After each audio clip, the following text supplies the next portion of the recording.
کچھ احتیاطیں ہیں جن کو اگر اختیار کیا جائے تو یہ جو بیماری ہے جو لوط علیہ السلام کی قوم میں تھی، یہ بیماری پھیلتی نہیں ہے. اس میں سب سے بڑی ذمہ داری ہے بچوں کے والدین کی، کیونکہ بچے تو بچے ہوتے ہیں. والد کو چاہیے کہ اپنے چھوٹے بچے کو جب بھی کہیں لے کر جائیں تو اپنے ساتھ رکھیں.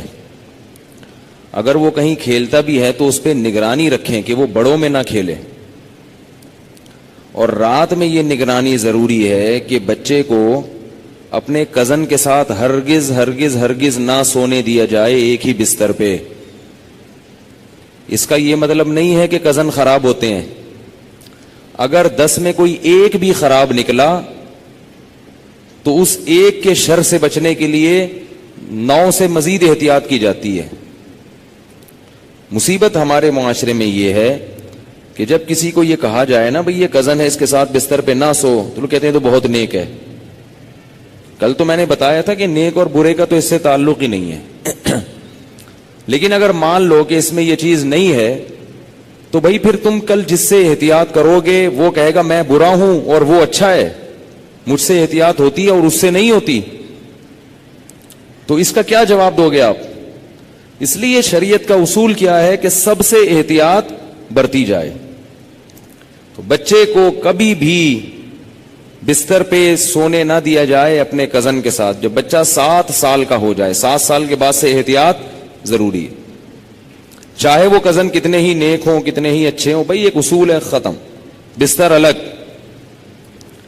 اسی طرح بچہ اپنے سگے بھائی کے ساتھ تو سو سکتا ہے مگر بہن کے ساتھ نہیں سو سکتا. 7 سال کے بعد بیٹا باپ کے ساتھ تو سوئے، ماں کے ساتھ ایک بستر پہ نہیں سوئے گا.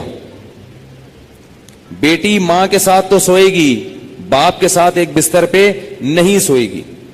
بات آ رہی ہے سمجھ میں؟ اسی طرح بیٹی جب 9 سال کی ہو جائے، یہ خوب اچھی طرح مسائل سمجھ لو، اس میں آپ مجھے فنڈامنٹلسٹ کہو، دقیانوس کہو، جو مرضی کہہ دو، میں اللہ کا حکم آپ کو سنا رہا ہوں. عمل کرنا ہے کرو، نہیں کرنا ہے تو جیسے چل رہے ہو چلتے رہو، ہم سے سوال نہیں ہوگا. بہت بے احتیاطیاں ہوتی ہیں. ہم لوگ ہندو نہیں ہیں، عیسائی نہیں ہیں. مسلمان بننا ہے تو تمیز سے بنو بھائی، نہیں بننا ہے تو پھر انگریزوں کے کلچر کو فالو کرو، وہ بہت ایڈوانس جا رہے ہیں آج کل. بار بار کہتا ہوں یہ کیا، نہ ادھر کے نہ ادھر کے. تو جب بیٹی 9 سال کی ہو جائے، بیٹی 9 سال، تو باپ پر یہ احتیاط لازم ہے کہ وہ اس کو پیار کرنے میں احتیاط سے کام لے. بہتر یہ ہے کہ اپنی باڈی کو اس کی باڈی سے دور رکھے. پیار کرنا ہو سر پہ ہاتھ رکھے، بیٹی سر پہ پیار کرے، گالوں پہ یا ہونٹ پہ پیار نہ کرے. 9 سال کی بچی احتیاط کرے اس سے، یہ احتیاط کی عمر ہے. اور جب بالغ ہو جائے پھر تو ہرگز اس کی اجازت نہیں ہے. کیونکہ مسئلہ یہ ہے کہ باپ اگر بیٹی کو اس طرح سے پیار کرے اور خدا نخواستہ باپ کے دل میں شہوت پیدا ہو گئی، اور اس کی کچھ تفصیل ہے، یہ خود سے فیصلہ نہ کریں، مفتی سے، کسی مفتی کے سامنے پوری صورتحال رکھیں. تو اگر یہ شہوت پیدا ہو جائے تو اس بیٹی کی ماں اس باپ پر ہمیشہ کے لیے حرام ہو جاتی ہے. شریعت میں جو سیکچول ریلیشن ہے وہ ایک وقت میں ایک عورت کے ساتھ ہو سکتا ہے. ماں سے ہو گیا تو بیٹی سے نہیں ہو سکتا، بیٹی سے ہو گیا تو ماں سے نہیں ہو سکتا. ایسی اجازت نہیں ہے کہ ادھر بھی اور ادھر بھی، نہ نہ نہ نہ. سوتیلی بیٹی جو ہے نا، قرآن نے کیا کہا ہے کہ جب کسی عورت سے نکاح ہوا تمہارا اور نکاح کے بعد اس عورت سے تمہارا سیکچول ریلیشن قائم ہو گیا تو اس عورت کی بیٹی تم پر ہمیشہ کے لیے حرام ہو گئی. اب اس بیٹی سے کبھی بھی قیامت تک کے لیے نکاح نہیں ہو سکتا. اگر وہ ریلیشن قائم نہیں ہوا اور ریلیشن قائم ہونے سے پہلے طلاق ہو گئی تو بیٹی سے شادی ہو سکتی ہے. قرآن کی اس آیت سے فقہاء نے، امام ابو حنیفہ نے اور ان کے شاگردوں نے اور بہت سارے تابعین نے استدلال کیا ہے کہ اسلام میں ایک وقت میں جس عورت سے ریلیشن ہوا اس کی ماں سے اس کی بیٹی سے ریلیشن نہیں ہو سکتا, نہ حلال, اور حرام تو ویسے ہی حرام ہے, حلال ریلیشن بھی نہیں اب ہو سکتا.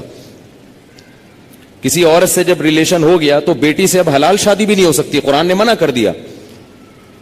کسی عورت سے اگر خدا نخواستہ زنا ہو گیا, اب اس عورت سے تو شادی ہو سکتی ہے, اس کی ماں سے یا اس کی بیٹی سے شادی نہیں ہو سکتی. خوب سمجھ لیں یہ مسئلہ اچھی طرح سے. اسی طرح یاد رکھو کہ اگر داماد نے خدا نخواستہ بہو کے سسر کے ساس کے ساتھ, داماد اور ساس میں کوئی ریلیشن ہوا سیکچول, کس میں؟ داماد میں اور ساس میں, تو یہ جو ساس کی بیٹی ہے یہ اس پر ہمیشہ کے لیے حرام ہو جائے گی. اسی طرح بہو میں اور سسر میں ہو گیا تو یہ بہو اپنے شوہر پہ ہمیشہ کے لیے حرام ہو جائے گی. بات آ رہی ہے سمجھ میں؟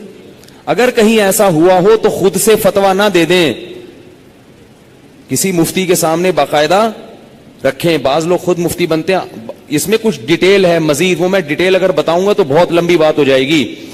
تو کسی کے ساتھ ایسا خدا نخواستہ ہوا ہو تو خود سے فیصلہ نہ کرے, کسی مفتی کے سامنے پوری, میں کچھ شرطیں ہیں تو میں ڈیٹیل میں نہیں جا رہا, میں صرف آپ کو مسئلے کی حساسیت بتا رہا ہوں کہ احتیاط, بولو بھائی, ضروری ہے. کن رشتوں سے احتیاط ضروری؟ سگی بیٹی سے احتیاط ضروری, بیٹے کا اپنی ماں سے احتیاط ضروری, ساس سے احتیاط ضروری, داماد سے احتیاط ضروری. یہ وہ رشتے ہیں. سوتیلی بیٹی سے احتیاط ضروری. کسی عورت سے آپ نے شادی کی, اس کی بیٹی آپ کی محرم ہے, لیکن اگر اس سوتیلی بیٹی سے سیکچوئل ریلیشن ہو گیا تو وہ بیٹی تو حرام تھی, اس کی ماں بھی ہمیشہ کے لیے حرام ہو گئی. ایسے واقعات آتے ہیں. کسی خاتون سے نکاح کیا, اس کی بیٹی بھی ہے, اب بیٹی سے سر کی مالش کروا رہے ہیں, بیٹی سے پاؤں دبوا رہے ہیں. یہ کیا بے شرمی ہے بھائی؟ جوان بیٹی سے جو ہے نا وہ پاؤں دبوا رہے ہیں, سر کی مالش کروا رہے ہیں. اور بہت سارے ایسے واقعات آتے ہیں, فون آتے ہیں کہ جی جوان بیٹی تھی, اس سے ایسے میں کر رہا تھا تو مجھے شہوت پیدا ہو گئی, میں کیا کروں؟ کیا کریں بھائی, آپ کی بیوی حرام ہو گئی اور کیا کرو. حضرت یہ کیا, مجھے تو پتہ ہی نہیں تھا. شریعت کے علم, مسئلے کا علم نہ ہونا, اس سے یہ تھوڑی کہ شریعت ہی بدل جائے گی. آپ گئے پاکستان آئے, آپ کو نہیں پتا کہ لال بتی پہ گاڑی روکنی ہے اور ہری پہ چلانی, آپ کو پتہ نہیں تھا. لال بتی پہ آپ سگنل توڑ کے آگے چلے گئے, پولیس والے نے روکا تو آپ کہہ رہے مجھے تو پتہ ہی نہیں تھا کہ لال پہ روکتے ہیں. چھوڑ دے گا آپ کو وہ؟ تو اسی طرح اللہ بھی نہیں چھوڑتے کہ پتہ ہی کوئی نہیں, آپ کو پتہ ہی نہیں تھا آپ کو. تو یہ خوب سمجھ لیں, ان رشتوں میں احتیاط کی بہت سخت ضرورت ہے. اسلام پاکیزہ نظام بنانا چاہتا ہے. بہو گھر میں آئی ہے تو سسر کے لیے وہ بیٹیوں کی طرح ہے. جب بھی اس پہ نگاہ ڈالے, کیسی نگاہ ڈلے گی؟ بیٹی جیسی. اور اس کو ہاتھ نہ لگائے. پیار کرنا ہے بہو کو, سر پہ ہاتھ رکھے. سمجھ رہے ہیں؟ نہیں سمجھ میں آ رہی نا, کیا کریں؟ بہو کو پیار کرنا ہے تو کیا کرنا ہے؟ سر پہ ہاتھ رکھنا ہے بس, بیٹیوں کی طرح بس سر پہ ہاتھ رکھا بس. کیسے بے شرمی کے واقعات آ رہے ہیں. خواتین بتاتی ہیں, سسر صاحب آ رہے ہیں, وہ خواتین, کئی خاتون آئی ہیں بہو امریکہ سے, سسر صاحب ایئرپورٹ پہ لینے پہنچے ہوئے اور گلے مل رہے ہیں اس سے.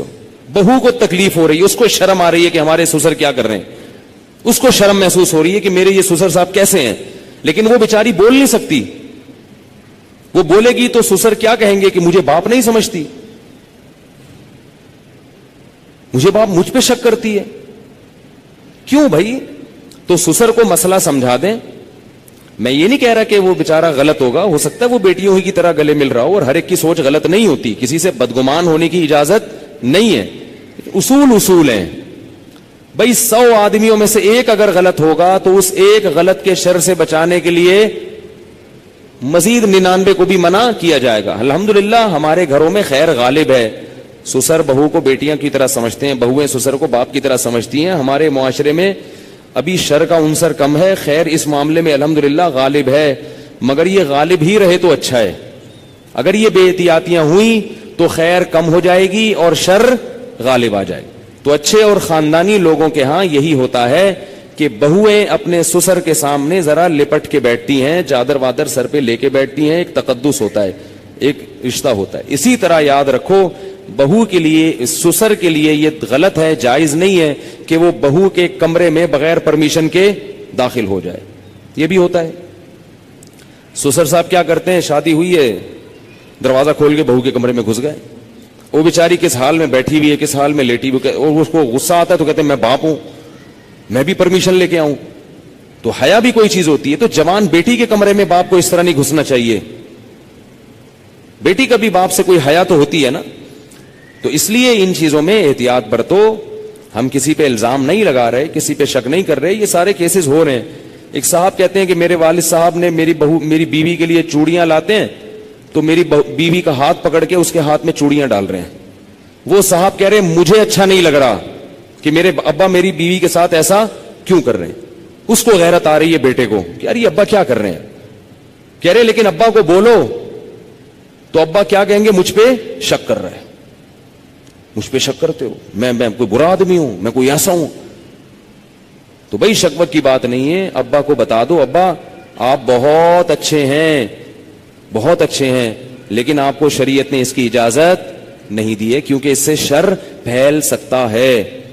سعودی عرب کے مفتی اعظم جو سابق تھے, بڑے پرہیزگار عالم تھے, ان کا یہ فتویٰ تھا کہ اگر ساس جوان ہو اور داماد بھی جوان ہو تو ساس کو چاہیے کہ داماد سے پردہ کرے. بہتر ہے, واجب تو نہیں ہے لیکن بہتر ہے. اسی طرح اگر سسر بالکل جوان ہو اور بہو بھی بالکل جوان ہو تو بہو کو چاہیے کہ وہ سسر سے اس زمانے میں پردہ کرے. تو ہم یہ تو نہیں کہہ رہے کہ پردہ کرے, ہم تو آسانی دے رہے ہیں. پردہ نہیں بھی کرتی تو کم از کم احتیاط لازمی کرے. یہ تو وہ رشتے ہیں جو اللہ نے حرام کر دیے. اور دیور کیا ہے, وہ تو موت ہے بھائی, حدیث میں آتا ہے. ٹھیک ہے اس سے رشتے حرام نہیں ہوتے, دیور سے خدا نخواستہ کوئی سیکشل ریلیشن ہو گیا تو نکاح پہ فرق نہیں پڑتا, مگر رسول اللہ صلی اللہ علیہ وسلم نے دیور سے اتنی احتیاط کا حکم دیا, فرمایا الحمو موت, دیور کیا ہے, موت. جیسے سب کچھ ہوتا ہے گھروں میں اللہ کے بندو, اتنا گھننا بننے کی ضرورت نہیں ہے. احتیاط برتو. جوان بھابھی کیوں دیور کے سامنے آ رہی ہے, کیوں فری ہو رہی ہے؟ ٹھیک ہے آپ کے گھر میں نہیں ہوتا, آپ کے ہاں اچھا ماحول ہے, لیکن یہ ماحول اچھا جب ہی رہے گا جب احتیاط رہے گی, ورنہ آہستہ آہستہ کیا ہوگا, خراب ہو جائے گا ماحول. تو یہ ایک بات تھی جو میں نے بتانی تھی آپ لوگوں کو کہ اس میں احتیاط ضروری ہے. تو اس میں گھروں میں احتیاط کیا کر رہی ہیں, لڑکے کو کزن کے ساتھ, فیمیل کزن کا تو سوال ہی پیدا نہیں ہوتا, میں میل کزن کی بات کر رہا ہوں, میل کزن کے ساتھ ایک بستر پہ سونے مت دو, ٹھیک ہے. اور جب وہ تھوڑا سا بڑا ہوتا ہے تو اس کی کزنیں جب آتی ہیں تو کزنوں سے ہاتھ ملانے, بول لو نا یار کیا ہو رہا ہے بھائی, جملہ مکمل کیا کریں, کزن سے ہاتھ ملانے مت دیں. اگر بچپن سے کنٹرول کیا تو کنٹرول میں آئے گا.